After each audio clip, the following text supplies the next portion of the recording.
Hello and welcome to News Central TV. I'm Darshan Usman. The top stories this hour. Ijaw groups warn against Fubara's impeachment as Amaule Group's 48-hour ultimatum elapses. EFCC arrests former Akwa Ibom State Governor Udom Emmanuel over alleged 700 million naira fraud. Displaced families return to ruined homes in eastern DRC as M23 rebels seize Goma. Details of these stories and more coming up shortly. News Central TV has taken a major step in its commitment to media excellence with its official launch on GoTV, Nigeria's leading terrestrial television service provider. Now available on GoTV Channel 23, this expansion strengthens News Central's mission to amplify diverse voices and challenge mainstream narratives, bringing authentic Nigerian storytelling to an even wider audience. Now, this strategic move follows successful launches on DSTV Channel 422 and StarTimes Channel 274, along with other platforms across sub-Saharan Africa, solidifying News Central's position as a top broadcaster for engaging and impactful content across the continent. Viewers' discretion or viewers nationwide can now tune in to News Central and GoTV Channel 23 for comprehensive coverage of news, business, sports, entertainment, and more.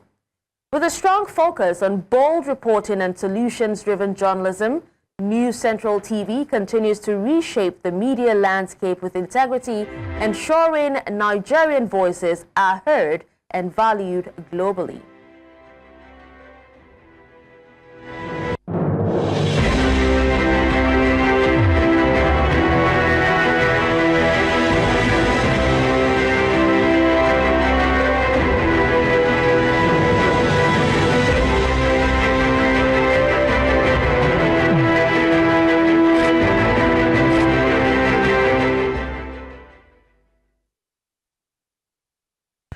We begin news now at this hour with another high-profile arrest by the Economic and Financial Crimes Commission, EFCC. On Tuesday, the Anti-Corruption Agency apprehended the former Akwa Ibom State Governor, Udom Emmanuel, for allegedly swindling the state of 700 billion naira during his term in office. The EFCC's arrest follows a petition by the Network Against Corruption and Trafficking, which accused the former governor of financial mismanagement during his 8-year tenure between 2015 and 2023. At the heart of the allegations is his poor handling of state funds. NACAT claims former Governor Emmanuel received 3 trillion naira from the Federation account, but left behind a staggering debt profile of 500 billion naira and 300 billion naira in unfinished projects. Emmanuel is also accused of failing to account for 700 billion naira in state funds. Investigations show frivolous spendings, including 31 billion naira withdrawn in cash from an account titled Office of the Governor between 2019 and 2023. Nigeria's Ministry of Industries, Trade and Investment has reiterated its commitment to supporting the nation's manufacturing sector by reducing the cost of manufacturing in the country. The minister, Dr. Olajumoke Oduwole, and her counterpart, the Minister of State, John Eno, made this known in Abuja while giving an update on the activities of the ministry ahead of President Bola Tinubu's second-year anniversary. Amadine Uyi reports. Today's scorecard series entertained the Minister of Industries, Trade and Investment, including her counterpart, the Minister of State for Industries, Trade and Investment. The Minister of Information and National Orientation says that the briefing is an opportunity for citizens to get a first-hand information of ongoing activities within the ministry. This session provides a multimedia platform for open engagement, allowing the public to gain first-hand insight into the policies, programs, and reforms driving the ministry's mandate. The Minister of Industries, Trade and Investment, Dr. Olajumoke Oduwole, then gave a summary of operations within the ministry. This ministry facilitates the development of Nigerian businesses, regulatory-wise, policy-wise, for them to be able to thrive. We committed to our mandates. We identified 3 strategic priority projects that will deliver under the CDC, that's the Central Coordination Delivery Unit, and we identified the budget item that is allocated to that. And what this means is that we're geared up for efficiency and transparency in delivery. The Minister of State, John Eno, also gave more details of the ministry's efforts to reduce the cost of manufacturing in the country. Early in the life of this administration, Mr. President provided a 200 billion naira intervention that was meant for 50 billion of that was meant for nano businesses as grants, and then 75 billion for MSMEs, another 75 billion for manufacturers. One of the things that government and the ministry is currently looking at and pursuing is on how to get our manufacturers to benefit from an appropriate pricing of gas. And I think that when this happens, a lot of the matters about cost are going to be brought down. Both ministers said that the ministry is on course to fulfilling objectives set by President Bola Tinubu's renewed hope agenda, with emphasis on making Nigeria an industrial powerhouse of the continent. In Abuja for News Central, I am Amadin Uyi.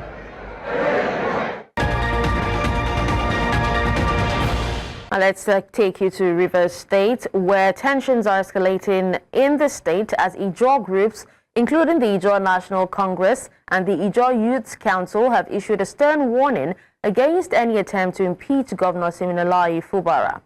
Now, the groups have vowed to defend Fubara's mandate, warning that such a move could destabilize the Niger Delta and disrupt vital oil production in the region. This warning follows an expiration of a 48-hour ultimatum issued by the Martin Ameule-led Rivers State House of Assembly, demanding that Governor Fubara resubmit the 2025 budget for approval. The political crisis deepened after a Supreme Court ruling on February 28 reaffirmed the legitimacy of the Assembly, further escalating the rift between Governor Fubara and lawmakers loyal to his predecessor, Nyesom Wike. The Supreme Court also ordered the seizure of Rivers State allocations and nullified the controversial October 5, 2024 local government election conducted by the Rivers State Independent Electoral Commission. Now, for more on these developments in Rivers State, I am joined by the chairman, Ijaw Youth Council Eastern Zone, Prince Datolu Sukubo. Thank you so much for joining us, Prince Sukubo. Hello, Mr. Sukubo, can you hear me?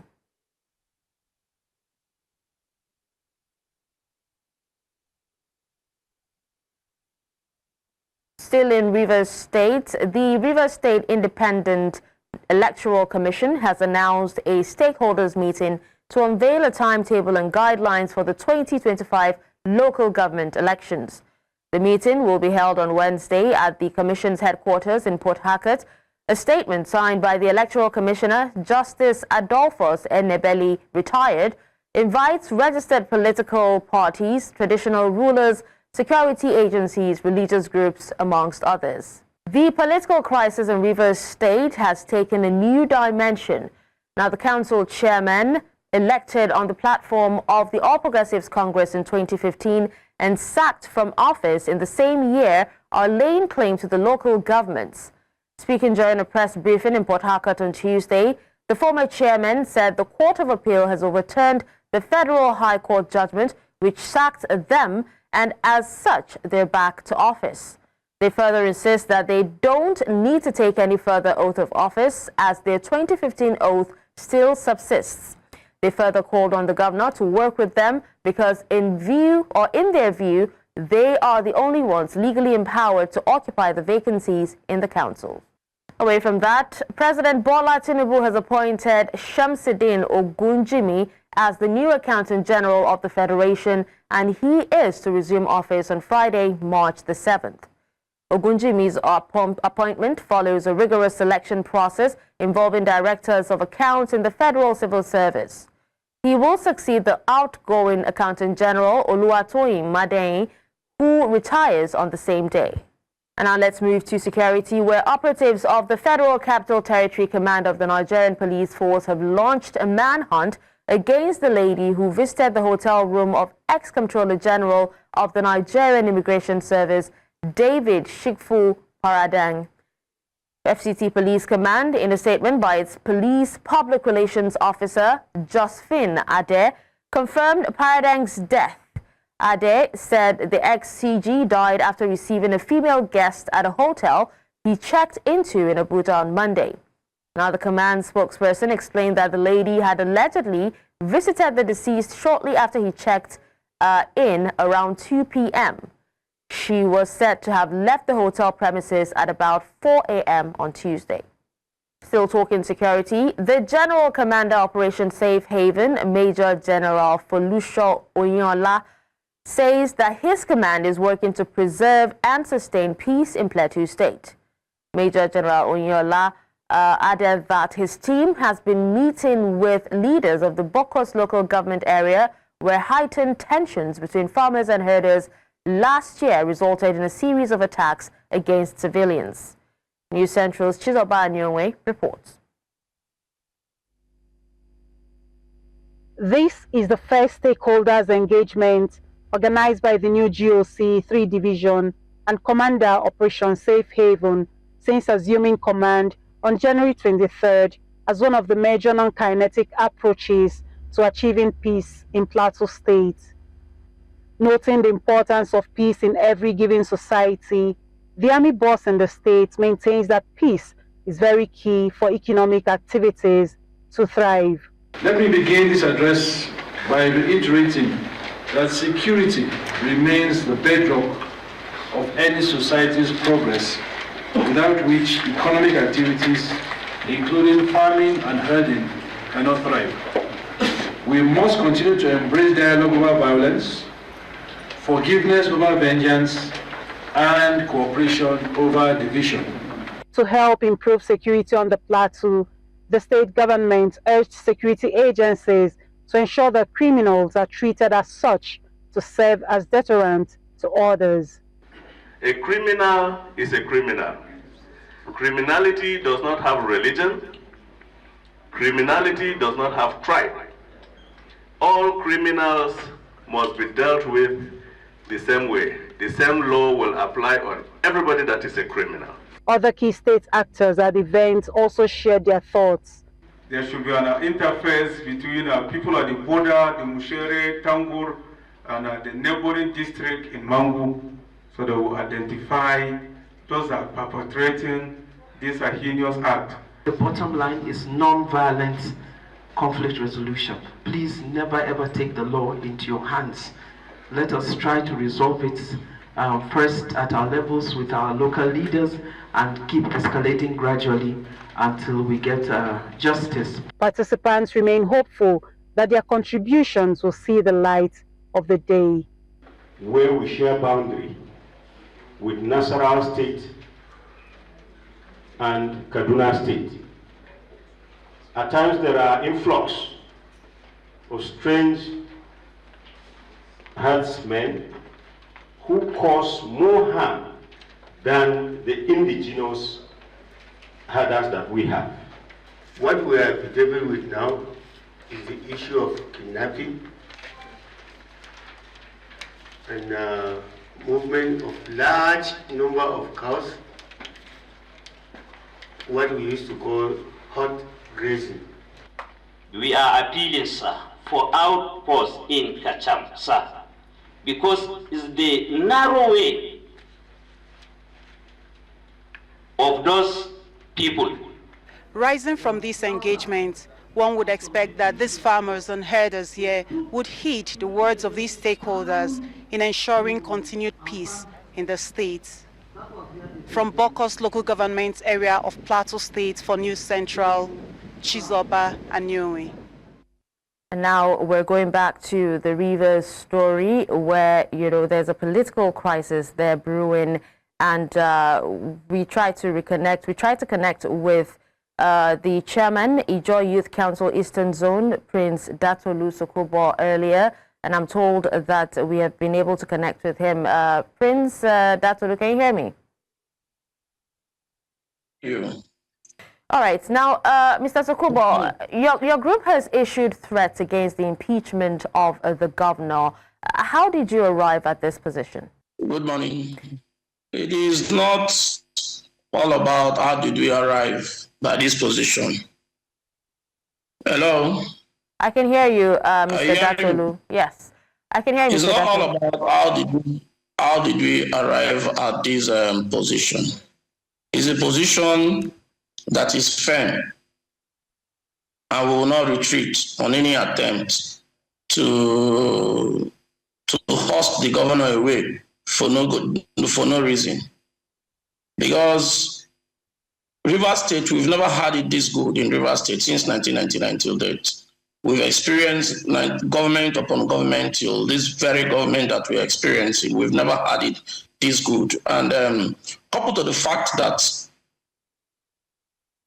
government is rotational. For 24 years, the upland has ruled Rivers State without any interference by the Ijo or the Riverines. This is the very first time a Riverina is serving as a governor in Rivers State. We don't have any reason why one single individual, because of his monopolistic tendency on the Rivers economy, is going extreme with desperate measures to remove the governor because they are fallout. This we will not accept by all means. So it's a clear position. Okay. If the federal government, through the Supreme Court, take a decision without considering national unity or peace of the state or welfare of civil servants or the generality of Rivers people, then we don't have any choice than to negotiate with what we have. That is it. All right. So let's quickly hear your thoughts, on how the Supreme Court ruling recognizing the 27 lawmakers loyal to Nyesom Wike impacts the political landscape of Rivers State. Let's hear your thoughts. The issue is that they are total distraction to themselves. Nobody pushed them to defect. They defect out of their own desperate greed. Defected from their party act, from their own desperate greed. And the Constitution is clear about it. The Constitution is very, very clear about defection. But we observe that the Supreme Court did not treat the issue of defection. They only treated the issue of 2024 budget presentation to an assembly that has already been displaced. They displaced themselves. The governor did not displace them. They defected to another party, and it's constitutional. Whichever way the judiciary is misinterpreting it is none of our business. All we know is that the Constitution is clear about it. Until the defection issue is handled squarely, as a people of Rivers State, will stand to defend the mandate that was given to the governor. Okay. Now, I'm also being told that we've been joined by convener of Rivers Peace Initiative, Obinna Ebogidi. Obinna, we would love to hear from you as well. Is it in these reinstated lawmakers' best interest, to impeach Governor Fubara? And if yes, what is the probability that they would? I didn't quite get your question. Could you come again? The question I asked was, do you think that it is in the best interest of the lawmakers, that's the reinstated lawmakers, to impeach Governor Fubara? And what is the probability that they would indeed impeach him? Well, I can't speak for the lawmakers. These whole impeachment threats have been flying about majorly on the social media, even though we also heard the Supreme Court vent its anger on some of the actions of the executive governor. And then we've heard previously from the Right Honorable Martins Amewu-led Assembly that the governor has taken some actions which they deem might be impeachable. But I doubt if that is what is on the table presently, or if that is one of the first things that they will want to do. Because on Monday, we did hear them request that the governor, in the spirit of what the Supreme Court has said,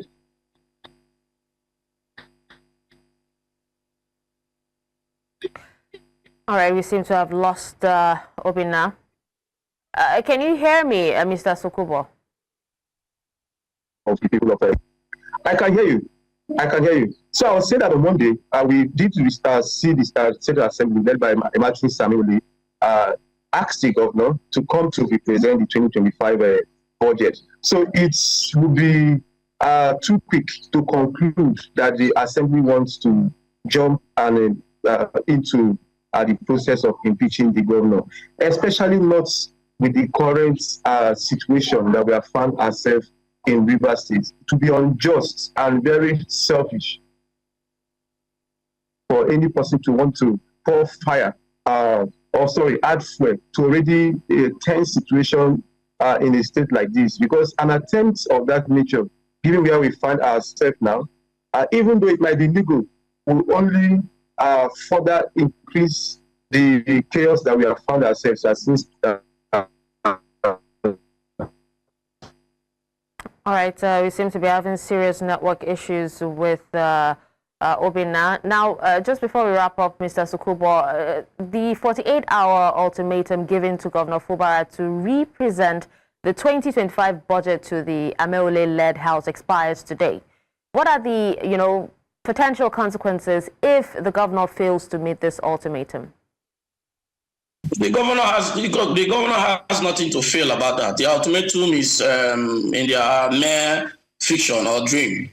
They are giving ultimatum to themselves, not to the governor, because the governor is even busy commissioning projects, landmark projects in the state. The ultimatum is for themselves. If it expires, let them issue another ultimatum. Let us see their action. Because in as much as the defection issue has not been treated, they are still not legal to sit. Imagine a Supreme Court judgment that told them to resume sitting, meaning all this while they have defected, all what they have done is null and void.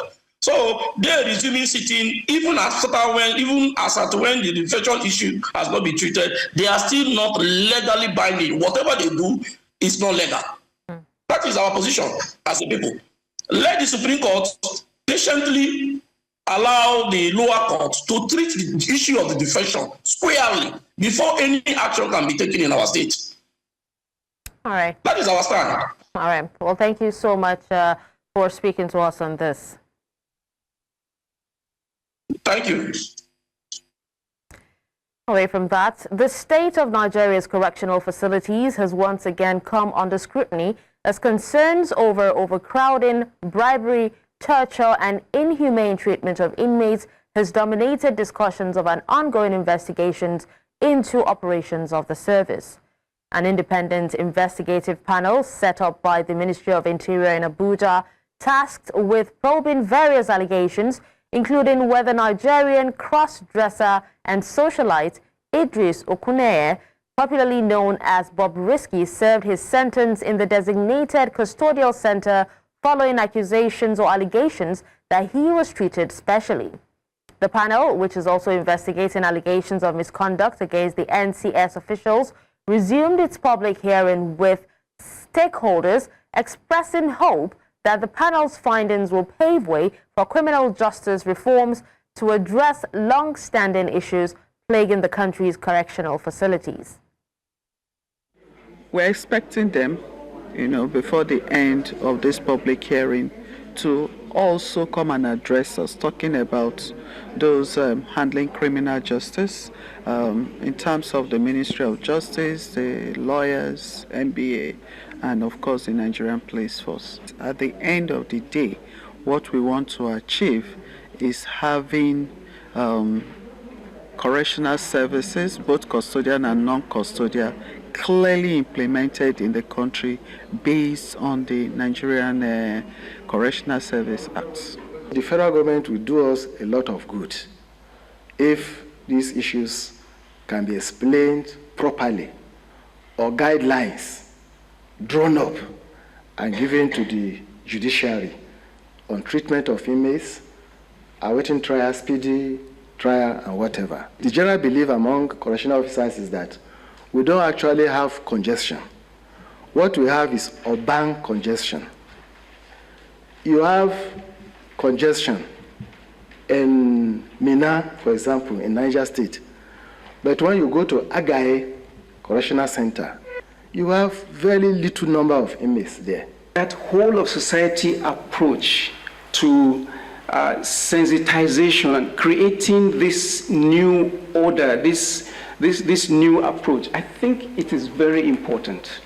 Otherwise, the Nigerian Correctional Service may be working in its own silos without effective connectivity with the others who may not share its zeal and its approach.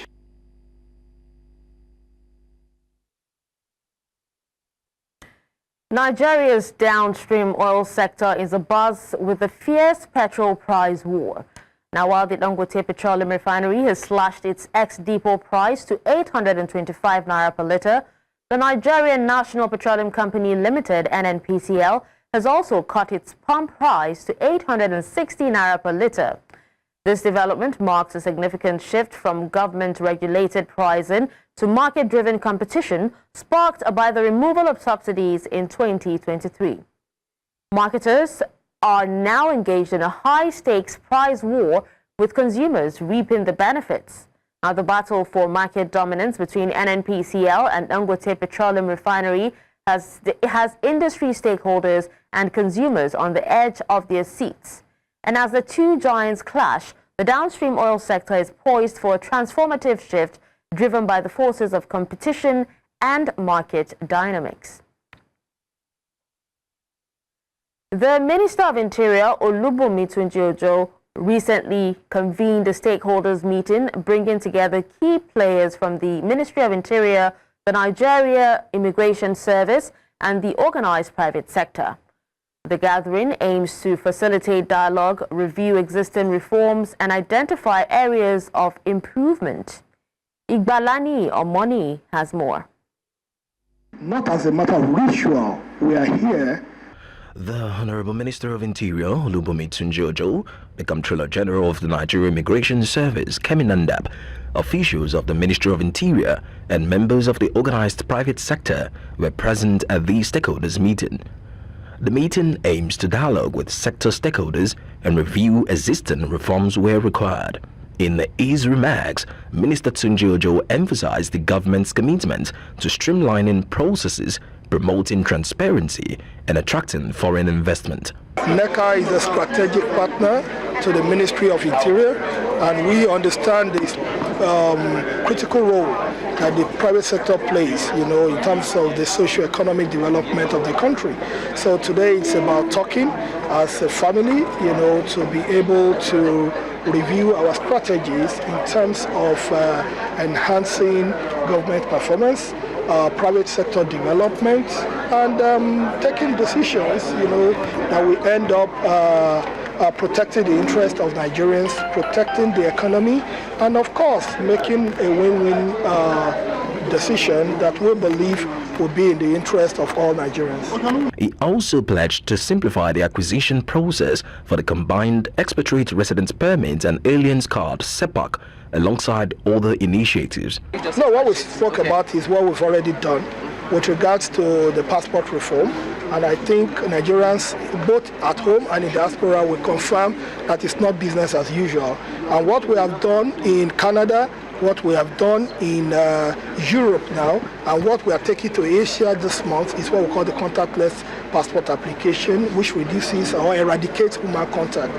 Makes life easy and easier for Nigerians. Somebody does not need to travel from British Columbia to Ottawa. It's real time, and I think that is done. The meeting concluded with stakeholders agreeing to establish a committee to review and reshape reforms to better internal security, citizenship, and immigration services. The consensus that we've agreed on, that there will be a committee to work together to review a couple of things, and also a clearing desk to continuously look at issues that will arise in the course of implementation. With the government's commitment to reform and the establishment of a committee to address sector challenges, stakeholders say the country is poised to become a more attractive destination for foreign investment and business growth. In Lagos for News Central, I am Igbalani Omoni. Lagos residents are bracing for potential increase in electricity tariffs, a move that could have significant economic and social consequences.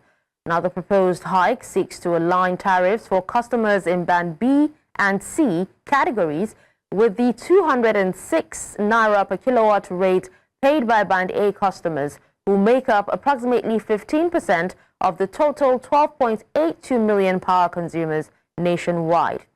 The proposed hike, which is expected to take effect soon, has sparked reactions from consumers, business owners, and economic analysts. News Central's Bettina Ngweli reports. The Nigerian Electricity Regulatory Commission, NERC, is reportedly considering an upward review of power tariffs, citing rising operational costs, inflation, and the depreciation of the naira as key reasons for the adjustment. If implemented, Lagos residents could see their electricity bills increase, a burden many say they cannot afford in an already struggling economy. The electricity is not even constant, and it's supposed to be part of the social amenities we're supposed to enjoy as a Nigerian. And increasing it when you're not bringing it the way you ought to bring it is not fair on our own side as a citizen. Increasing the tariff now, I think is going to be unbearable for us to cope with presently. It's getting to a point whereby people will fix their lights in the night, remove it in the morning, because they are trying to cut costs. So the increase is already killing. It's telling on the business, things are expensive, people are no longer finding it funny, people are dying, people are suffering, and the next thing the government to think about is increasing electricity. Saying that we are going to be experiencing a new hike, it's obviously going to affect cost of production. It's going to affect how we charge customers. So in that place, customers might have to draw back a bit sometimes, because when we offer them invoices and bills, they tend to want to haggle and all that, and then it affects how much business we also get. Small businesses, manufacturers, and households fear that this move will further escalate the cost of living, affecting productivity and livelihoods. Meanwhile, consumer rights groups and labor unions have called on the government to reconsider the decision, urging authorities to explore alternative ways of stabilizing the power sector without placing more financial strain on citizens. We have had enough of increases in the price of the bandwidth, and we don't want any further increase. Our electricity that is not enough for us, that we are generating that is not enough, we are giving to some other West African countries. Benin Republic, Togo, Ghana, you are giving them, and yet they are also generating on their own. Most of the time we just say they are owing us money. Why can't you give your own people? Let Nigerians enjoy. It is the one that should be left over that we should give to other countries. Why are we doing no money no kuno? As the debate continues, Lagos residents and businesses anxiously await an official announcement from NERC and electricity distribution companies. Will the government intervene to cushion the effects, or will consumers have to adjust to higher costs? In Lagos, for News Central, I am Bettina Ngweli. Away from Nigeria, the Banyene family has returned to their home in eastern DRC only to find a crumbling wall and a sagging metal roof, the remnants of intense fighting. Now, shell casings from automatic weapons have littered their land, evidence of the battle between the Congolese army and the Rwanda-backed M23 armed group that has devastated their hometown, Sake. Like most residents, the Bayanis had fled to a displaced persons camp near Goma, about 20 kilometers away. However, after M23 seized Goma in late January, the group has ordered displaced families to return home. Within days, camps that had sheltered hundreds of thousands have emptied, and Sake has filled up again as families struggle to rebuild amid ongoing instability in the war-torn region.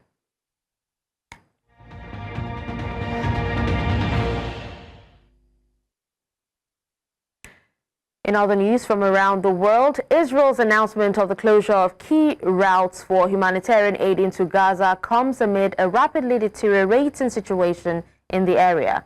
Now, the countless civilians in Gaza are struggling to survive under dire conditions. As the blockade tightens, the humanitarian crisis deepens, leaving hospitals overwhelmed and families anxious as they face shortages of essential medical supplies and resources. For more on how the people of Gaza are faring amid these unprecedented challenges, we speak to Dr. Mohammed Abu Mugaiseb. He is the MSF Deputy Medical Coordinator in Gaza. Thank you so much for joining us on the news, Doctor. Dr. Mugaiseb, can you hear me? Yes, I can hear you. All right. Now, can you describe how the blockade has affected, your daily life and that of your family, Doctor?